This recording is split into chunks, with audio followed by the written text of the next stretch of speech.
जो बवाल चल रहा है ना, यहाँ एक विद्रोही आ गए, ऐसा हैती विद्रोही, और हैती विद्रोही अमेरिका को भी मार रहे हैं, सऊदी को भी मार रहे हैं। जेन्युइन है कि ईरान इसका समर्थन करेगा। हम लोगों ने चाबहार को लिया, लेकिन ईरान के ऊपर चाइना का इन्फ्लुएंस अच्छा खासा है। ईरान पे हम 100% भरोसा नहीं कर सकते। और देखिए, अगर आप एक ईरान के, तो हैती अमेरिका को भी मारता है, सऊदी को भी मारता है, और इससे साले सरकार को भी मारता है। इन चोट्टा अमेरिका के चक्कर में मराया कि नहीं मराया? हमारा रोजगार चला गया, एक दिन भारत के जहाज पकड़ लिया सब, और आप लोग को ये मजाक लग रहा है। देखिए कितना खतरनाक बात।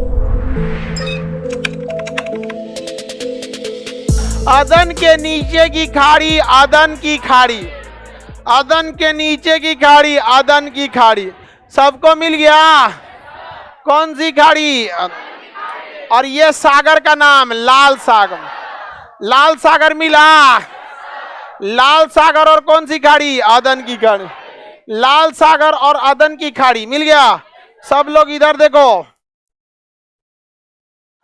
ये सागर, ये सागर, यहां बीच का पतला रास्ता को कहते हैं बाब अल मंदेब। कौन सी जल संधि? बाब अल मंदेब। देखिए फिजिकल नक्शा, फिजिकल नक्शा में देखिए लाल सागर मिल गया, अदन की खाड़ी मिल गया, दोनों के बीच पतला रास्ता है, पतला रास्ता है। इस पतला रास्ता को क्या कहते हैं? बाब अल मंदेब। क्या कहेंगे? पतला रास्ता नहीं मिला, उस पतला रास्ता का नाम क्या है? बाब अल मंदेब। क्या नाम है? बाब अल मंदेब जल संधि। जल संधि पढ़िएगा तो इसको पढ़ाएंगे, समझ में आएगी नहीं क्या? अब सब लोग एशिया का नक्शा खोलिए, जिसमें पूरा एशिया। पेज नंबर कितने पे? एशिया 37, पेज नंबर 37, फटाफट सब लोग खोलिए, पेज नंबर 37।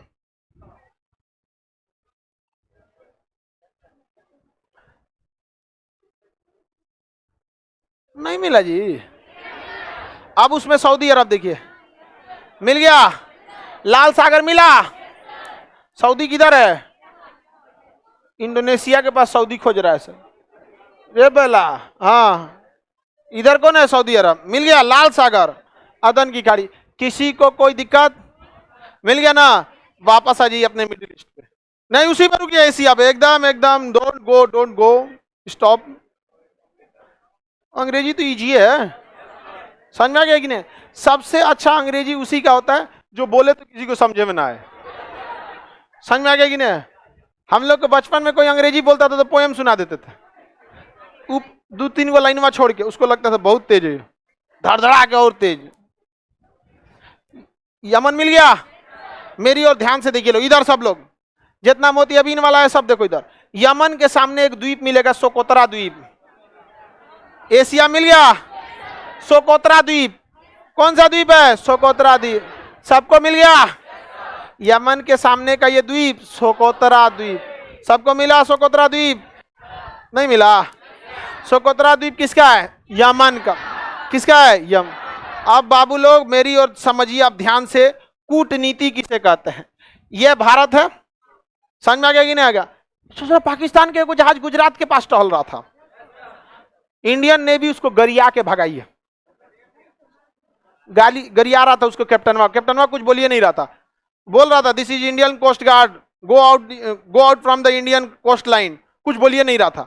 4 बार 5 बार वार्निंग दिया, नहीं सुना तो गरियाने लगा। रे चोट्टा मर गया है क्या रे?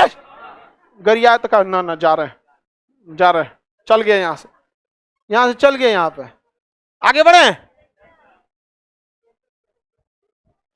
तो देखिए ध्यान से, यहां पर पाकिस्तान ने किसको दे दिया है बंदरगाह? ग्वादर बंदरगाह चाइना।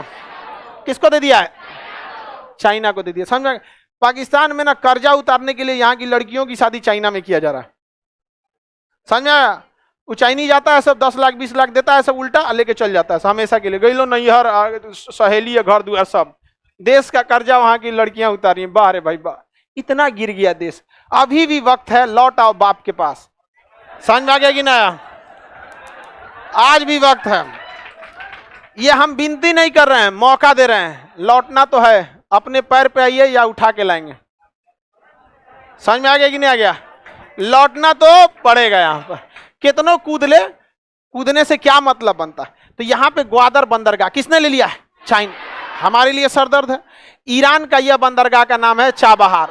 हम लोगों ने चाबहार को लिया है, लेकिन ईरान के ऊपर चाइना का इन्फ्लुएंस अच्छा खासा है, क्योंकि ईरान को जब भी यूएनओ में जरूरत पड़ती है वीटो पावर की, तो कौन लगाता है? चाइना। इसलिए चाइना को कभी ईरान नाराज नहीं करेगा। और हमारे देश की एक मीडिया वाले को देख रहे, तू कह रहा था यूएनओ मतलब क्या होता है? हम कह रहे चोटा कहीं का ले ससुरा सुनाए, यूएनओ मतलब क्या होता है? अरे प्रधानमंत्री राष्ट्रपति वहां जाने के बाद लिमिट दिया जाता है कि भारत के प्रधानमंत्री 4 मिनट बोलेंगे, यहाँ उसको बोलता है क्या है ये यूएनओ? अकलेल बकलेल है सामने यहाँ। तो ये ईरान पे हम 100% भरोसा नहीं कर सकते। और देखिए, अगर आप एक ईरान के एस्पेक्ट्स में सोच के देखिए, तो भारत के लिए वो चाइना से क्यों दुश्मनी लेगा? जबकि भारत की नीति कभी भी सिंगल साइडेड नहीं रही है। वो ईरान को भी देखेगा तो अमेरिका को भी देखेगा, अपने हिसाब से करेगा। जबकि चाइना के लिए उसको प्रॉफिट है तो कहीं चल जाएगा, आतंकवादियों के साथ मिल जाएगा। तो हम लोग डायरेक्ट ईरान पे ले लिए हैं, ठीक है, लेकिन जरा सोचिए, यमन में अभी बवाल चल रहा है, समझ आ गया? और यमन में जो बवाल चल रहा है ना, यहां एक विद्रोही आ गए हैं, हैती विद्रोही। कौन विद्रोही है? वो सिया है, जाति से क्या है? सिया। इस्लाम धर्म में कई शाखाएं हैं, उसमें एक सिया है, सुन्नी है, बरेलवी है, अहले हदीस है, देवबंदी है, बड़ी ज्यादा है, फेमस है सब सिया सुन्नी बस दो है तो बहुत ज्यादा। आप में जो मुसलमान होंगे लोग, आप बताइए हम गलत बोल रहे हैं? तो मुसलमान है हा? क्या हम गलत बोल रहे हैं? होता है कि नहीं होता है? और सिया सुन्नी बरेलवी पता नहीं क्या क्या होते हैं लोग। हमरा से कोई पूछता है तो हम तो सबसे पहले कहते तू हमारा नामे जान जाए पहले, वही बहुत है, जाति तो बहुत दूर है। समझ में आ गया? हद कब हो गया पता है? एक बार हम बोलते थे, ज्यादा तंग कर दिया तो हम बोलते थे यहूदी हैं, यहूदी हैं, हल्ला हो गया यहूदी। एगो यहूदी आ गया हमारे पास करे सर आप यहूदी हैं? हम कह ले सोचा हम तो बुरा फंस गए अब हमरा यहूदी के बारे में कुछ पता नहीं, अब हम एकरा कैसे निपटाए? हम कहे भाई देख, महाराष्ट्र का था तो वहां मुंबई के आसपास में ना बहुत सारे यहूदी, हमको लगा कि भाई बिहार में कोई यहूदी मिलने वाला नहीं, हमारा पीछा छूटेगा, कोई पूछेगा यहूदी है तो बोल दे यहाँ से, चौल आया यहाँ पे, बहुत खुशी हुई, बिहार में भी हैं लोग। हम कह रहे यार तोरा हम क्या बताएं, हम उल्टा फंस गए। हम तो बाद में समझा गया यहाँ पे, तो ध्यान से समझिए। तो यहाँ पे हैती विद्रोही कौन से हैं? सिया है। हैती विद्रोही किसी को दिक्कत? हैती विद्रोही का है सिया। और सऊदी अरब वगैरह ज्यादातर कंट्री सुन्नी है। क्या है? सुन्नी। अब सुन्नी में भी कई कैटेगरी होते हैं, वो सब धार्मिक चीजों में नहीं जाना चाहिए, समझा कि नहीं? अब हैती विद्रोही सिया है तो जेन्युइन है कि ईरान इसका समर्थन करेगा। ईरान क्या करेगा? समर्थन करेगा। और सऊदी अरब किसको मारना चाहेगा? विद्रोहियों को। तो बताइए विद्रोहियों का समर्थन कौन करेगा? ईरान। अब विद्रोहियों को मारना कौन चाहेगा? सऊदी, क्योंकि वो विद्रोही मिसाइल मार देते हैं कहां तक? सऊदी अरब तक। और सऊदी अरब ही नहीं मारता। अब ये बताओ अमेरिका किसका साथ देगा? ईरान का कि सऊदी अरब का? सऊदी अरब। तो अमेरिका भी मार रहा है किनको? हैती विद्रोही को। और सऊदी भी मार रहा है हैती विद्रोही। और हैती विद्रोही अमेरिका को भी मार रहे हैं, सऊदी को भी मार रहे हैं। ईरान मार रहा है सऊदी के सैनिकों को यहां पर, और हैती विद्रोहियों के समर्थन में यहां का राजा का नाम था शेख अब्दुल्लाह सालेह। साले नहीं, सालेह। क्या नाम है? सालेह। शेख अब्दुल्लाह सालेह। समझ आया? सीरिया का था बशर अल असद, मारा रद्द कर दिया सीरिया को। अब देखिए यहां का शासक है शेख अब्दुल्लाह सालेह, वो मारता है हैती को, हैती मारते हैं शेख अब्दुल्लाह सालेह को। हैती का समर्थन करता है ईरान, तो हैती को मारता है सऊदी अरब। सऊदी अरब का समर्थन करता है अमेरिका, तो हैती अमेरिका को भी मारता है, सऊदी को भी मारता है, और इससे सालेह सरकार को भी मारता है। बदले में सालेह अमेरिका को भी मारता है, इनको मारा रद्द कर दिया यमन को। यमन क्या हो गया? बर्बाद हो गया। देखिए हमें कोई देश से, हमें अपने देश से मतलब है, लेकिन देश चलाने के लिए भी रोजगार चाहिए, पैसे चाहिए, अंतर्राष्ट्रीय संबंध चाहिए। आपको एक अलग घर बना के दे दिया जाएगा, जिंदगी नहीं जी सकते। आपको भी पड़ोस चाहिए, कुछ दूर का पड़ोसी, कुछ सबसे काम पड़ते हैं। वरना जेल में तो बिना मेहनत किए खाना मिलता है, केवल आपसे आपका समाज छीन लिया जाता है। वरना जेल में क्या दिक्कत है? समझ में गया कि नहीं? जेल का जिंदगी हम बनाए हैं, सबसे ज्यादा लोगों ने वही वीडियो देखा है। हमको नहीं समझ में आता कि जेल में जाने का लोगों को क्या शौक रहता है। समझ में आ गया नहीं? इतने लोगों ने वीडियो देखे हैं भाई जेल की जिंदगी कैसे होती है, मत पूछिए आप। एक कह रहा है कि सर हमारे हॉस्टल से तो अच्छा सुविधा जेल में है। हम कहा चल जाता समझ में आ गया ही नहीं आ गया? हर इंसान को हर जगह का अनुभव रहना जरूरी है। जेल जाने में तो बढ़िया बढ़िया आदमी गए थे, नहीं समझा? कृष्ण भगवान को तो जब हुए थे तो पहले ही जेल कर दिया, नहीं समझे? चलिए एक बात बताइए, तो यहाँ यमन अशांत हो गया, हमारे यहाँ से लगभग यहाँ 1.5 लाख लोग काम करने गए थे, सब बेरोजगार हो गए, भारत में आ गए। बात बेरोजगारी की नहीं है, वो कहीं ना कहीं रोजगार मिल जाएंगे, लेकिन जो विदेश से पैसा कमा रहे थे वो ना भारत से हवा ले रहे थे, ना भारत से पानी ले रहे थे, ना खाना ले रहे थे, ना जमीन ले रहे थे, ना रोजगार ले, कुछ नहीं, केवल और केवल भारत में पैसा भेज रहे थे। इन चोट्टा अमेरिका के चक्कर में मराया कि नहीं मराया? हमारा रोजगार चला गया, नहीं चला गया? किसी को दिक्कत? हमारा रोजगार किसके चक्कर में चल गया? अमेरिका। गलत बात है कि नहीं है? हमें यमन से नहीं मतलब है, यमन से हमारे इंटरेस्ट जुड़े थे, लेकिन एक फायदा है, हम अमेरिका के करीब हैं, सऊदी भी हम लोग को बहुत मानता है। अगर हम लोग दबाव बनाए लोग यमन सरकार पे कि हमको इस सोकोत्रा द्वीप पर 2-4 बीघा एरिया भाड़ा पे दे दो, किराया पे दे दो, लीज पे, और वहां हम अपना नौसेना और एयरफोर्स रख लेंगे, कितना खतरनाक हो जाएगा। और चाइना चिल्लाने लगेगा, पाकिस्तान हमको घेर रहा है, मारेगा, तो भारत कैसे? तुमको मारने के लिए घेरने की क्या जरूरत है? नहीं समझ में आया? तुमको मारने के लिए यहां कम पड़ेंगे, तो दुनिया में जवाब देना पड़ता है। यूएनओ पूछेगा, दुनिया पूछेगी, काहे भाई ऐसा, आप तो वसुधैव कुटुंबकम वाले हैं, आप क्यों मार करना चाहते हैं? तो भारत कहेगा ना, दुनिया का सबसे भ्रष्ट देश है सोमालिया, दुनिया का सबसे भ्रष्ट देश सोमालिया। जब अफ्रीका पढ़ाएंगे तो दिखाएंगे, हालांकि वो यमन के जस्ट नीचे, इस जहाज को किडनैप कर लेता है सब। किसे किडनैप कर लेता है? जहाज को, पानी वाली जहाज को, और कहता है सब 100 करोड़ लाओ, नहीं तो कैप्टन को मार देंगे। इन सब का मेन बिजनेस यही है, मेन बिजनेस है इन सब का। एक दिन भारत के जहाज पकड़ लिया सब, तो वहीं से गुजर रहा था इंडियन नेवी का शिप, वहां से गया सब मार्कोप्स कमांडो, बड़ी मार मारा सब, सबको बड़ी मार मारा, सब हाथ जोड़ो, तो हमरा नहीं पता था ऐसे झंडा साटना चाहिए ना ऐसे। तो भारत सरकार ने नियम बना दिया कि हर एक ट्रेन पे, ट्रेन के हर एक बॉगी पर तिरंगा झंडा, जहाज पर तिरंगा झंडा, पानी वाली जहाज पर तिरंगा झंडा। तब कहा ना बहुत मारता है सब, सब खाली कहता है सब कि हम लोग अहिंसा वाले हैं, बड़ी मारता है सब। तो भारत के पास बहाना है कि भाई हम यहां नौसेना रखेंगे और सेफ्टी देंगे पूरी दुनिया को। और दुनिया का सबसे ज्यादा व्यापार किस नहर से? स्वेज नहर से। सबसे ज्यादा पानी वाली जहाज स्वेज नहर, और सबको चाहिए सेफ्टी, तो यहां बना देंगे लोग पुलिस चौकी। समझ में आ गया कि नहीं आ गया? लेकिन बिहार पुलिस को नहीं रखेंगे, वो जहाज को रोकवाएगा पानी में से। साहब बैठे हैं, जाओ जाओ, समझ में आ गए? साहब बैठे हैं, टूटा कुर्सी पे को बैठा देगा, धसल कुर्सी पे, अब जरा धूप धुआं हुआ सब लगते रहेगा, उसको जाम लगल है, लेकिन समझ में आ गया? आर्मी सही है। क्या सही है? आर्मी सही। समझ में आ गया कि नहीं आ गया? किसी को दिक्कत? आप बताओ बाबू मित्रों, आप बताओ यहाँ सेना का अड्डा होना चाहिए कि नहीं होना चाहिए? होना चाहिए, लेकिन अभी तक हमको समय नहीं मिला। कब लीजिएगा? किसी भी जगह पे कब्जा करने के लिए सबसे बेस्ट जगह होता है विवादित एरिया। कोई जमीन महंगा मिल रहा है ना, तो विवादित कर दीजिए, सस्ता हो जाएगा। अभी यमन विवादित चल रहा है, सस्ते मिल जाएगा यहाँ पर। समझ में आ गया कि नहीं आ गया? और मस्त यहाँ वायुसेना और एयरफोर्स और नेवी रख लीजिए, और नाम बेच दीजिए किसका? सोमालिया की रक्षा कर रहे हैं। हाथी का बाहर वाला दांत उससे खाता नहीं है, खाने के लिए अंदर, बाहर का दांत सोमालिया के डाकुओं से रक्षा। असली निशाना तो ये है। समझ में आया? नहीं समझ में आया? आप बताओ मित्रों, ऐसा होना चाहिए कि नहीं होना चाहिए? लेकिन मित्रों अब हम क्या करें? इतना दिमाग ही नहीं आता है। नहीं होना चाहिए। किसी को दिक्कत नहीं?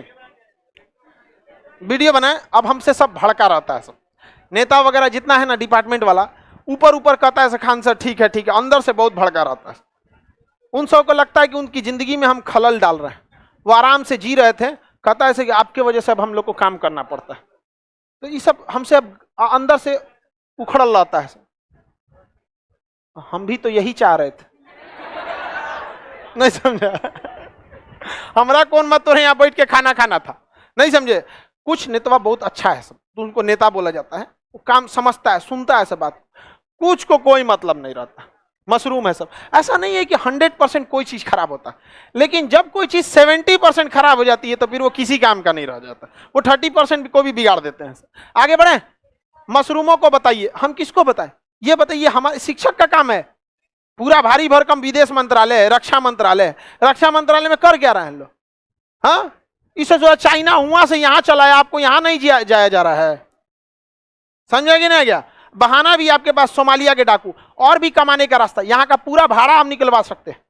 कैसे? यहाँ पे पुलिस चौकी बना दीजिए, छोटा छोटा कोस्ट गार्ड का जहाज बना दीजिए, समझ में आ गया कि नहीं? और जितना जहाज जाए उस सब पे के पास 100 करोड़ रुपया फिरौती मांगता है, सब सोमालिया वाला पकड़ लेता है। हम लोग कहेंगे कोई दिक्कत नहीं, 1 करोड़ दो, पूरा तुम्हारा सिक्योरिटी हम देंगे। समझ में आ गया नहीं? आ गया? 1 करोड़ में तो हमारे यहाँ बिहार में कितना वैकेंसी निकल जाएगा 50-50 हजार सैलरी वाला पे। नहीं समझ में आया? हर जहाज से 1 करोड़ लीजिए, निकालते जाइए, कोई भी जहाज वाला दे देगा, क्योंकि एक जहाज में 4000 करोड़ 5000 करोड़ का सामान रहता है। उसकी सेफ्टी के लिए अगर कोई देश आ रहा है कि 1 करोड़ दो सेफ्टी देंगे, अगर इसके बाद भी कुछ हुआ तो सारा भरपाई हम करेंगे, तो क्या दिक्कत है? कोई दिक्कत नहीं है। चारों ओर से एगो छोटका स्पीड लॉन्च लगा देना, AK-47 लेके मार्कोप्स कमांडो को, बस 1 नंबर। जितना ज्यादा आप एरिया में गश्ती करिएगा, ये करिएगा, धीरे धीरे आपको उस एरिया का आइडिया लग जाएगा। जिस गली मोहल्ले में आप खेले रहते हैं, उस गली मोहल्ले की जंग आप ही जीतते हैं। समझ में आएगी नहीं? आ गया? तो इसे अपना घर आंगन बना देंगे और फिर इसको पूरा अपना घर बना देंगे। नहीं समझ में आया? होगा, ये सब होगा। समझ में आ गया कि नहीं? आ गया? कब होगा? बोलो। दूसरा देश भी कहेगा हमको भी दे दो। इसके अगल बगल में कौन देश है जो चाहेगा कि यहां आ जाए? किसी के पास इतना पैसा है? किसी का इस टाइप का लड़ाई की जरूरत है? हर देश की जरूरत अलग अलग होती है। समझ में आएगी नहीं? आ गया? बोलिए, क्वेश्चन है कोई? आगे बढ़े। क्या है दुश्मनी? सोमालिया को थोड़े मार रहे हैं, सोमालिया के गुंडों को मार रहे हैं। सबको कोई कभी खुश नहीं रख सकता है। सोमालिया से दुश्मनी हो जाए तो क्या फायदा है? क्या दिक्कत है सोमालिया से? नहीं समझे? अब अगर खटमल काटेगा, सोचिएगा इसको मारे घुसिया जाएगा तो हो गया काम खत्म। मारना ही पड़ेगा किसी न किसी को, घुसिया के रहो घरे अपना। समझ में आ गया? जब हम चाइना के घुसियाने का चिंता नहीं करते हैं, पाकिस्तान के घुसियाने का चिंता ही नहीं करते, यूक्रेन मामले में अमेरिका को साइड कर दिए, तो बड़बड़ हाथी डूबल जाए, गधा पूछे कितना पानी। नहीं समझ में आया? चलिए अब देखते हैं। यमन की राजधानी अदन, यमन की राजधानी सना, राजधानी अदन। क्या है? अदन। अब समझ में आ रहा है कि नहीं आ रहा है? अदन के पास कौन सी खाड़ी? अदन की खाड़ी। और आप लोग को ये मजाक लग रहा है? देखिए कितना खतरनाक बात है देश के लिए। चाइना ने इतना टीप के, ये देश है जिबूती। अफ्रीका पढ़ाएंगे ना तो आपको अफ्रीका का नक्शा पढ़ाएंगे। जिबूती में ना चाइना ने अपना सैन्य अड्डा ले लिया। मतलब चाइना को इतना फुर्सत था कि वो ये सीपी सड़क पार करके ग्वादर बंदरगाह से यहां अड्डा ले लिया। और हमारे देश के सिस्टम के लोगों को ये जिबूती ये नहीं दिख रहा है। और ये कब तक नहीं दिखेगा? जब तक यहां भी चाइना नहीं आ जाता है। यहां अगर आ जाता है हम लोग तो इससे डबल ट्रिपल फायदा। अगर हम यहां नेवी लगा के बस रास्ता रोक देते हैं तो भूखले मर जाएगा सब। नहीं समझा? फ्यूल खत्म हो जाएगा। वहां बिजली बनाने के लिए कोयला चाहिए या डीजल चाहिए, गाड़ी चलाने के लिए यहीं से ना जा रहा है, खत्म हो गया। यहाँ पे भारत ने श्रीलंका को पेट्रोल दिया था। भारत ने किसको दी पेट्रोल दिया सर? अब पाकिस्तान का एक जहाज कह रहा है कि हमारा में पेट्रोल भर दीजिए, तो कराओ भर देते हैं। श्रीलंका बुलाओ भर देते हैं। भारत का पेट्रोलवा कौन दिया रे तुमको? कहना अभी चाइना का एक जहाज को भगा दिया ना, कह रहा था कि पेट्रोल भरने आया है, ईंधन भरने। सोचो तोरा ईंधन हम लोग दे रहे हैं, श्रीलंका को ईंधन कौन दे रहा है? हम लोग। भारत ने कुछ कहा थोड़ी था, बस कहा था कि हमारे यहाँ भी ईंधन की कमी है, आपको तो ज्यादा ही है, चाइना ना सबको भर रहे हैं। कहा महाराज मत भरिए, ईंधन बहुत दिक्कत हो जाए, हम भगा दे रहे हैं चाइना वाला। भगा दिया चाइना वाले को। नहीं समझे? किसी को दिक्कत? आप लोग को समझ में आता है सब? ये सब कैसे समझ जाती है सब? अब तेज हो गई ये सब, समझ में आ गया कि नहीं? इसका मतलब पहले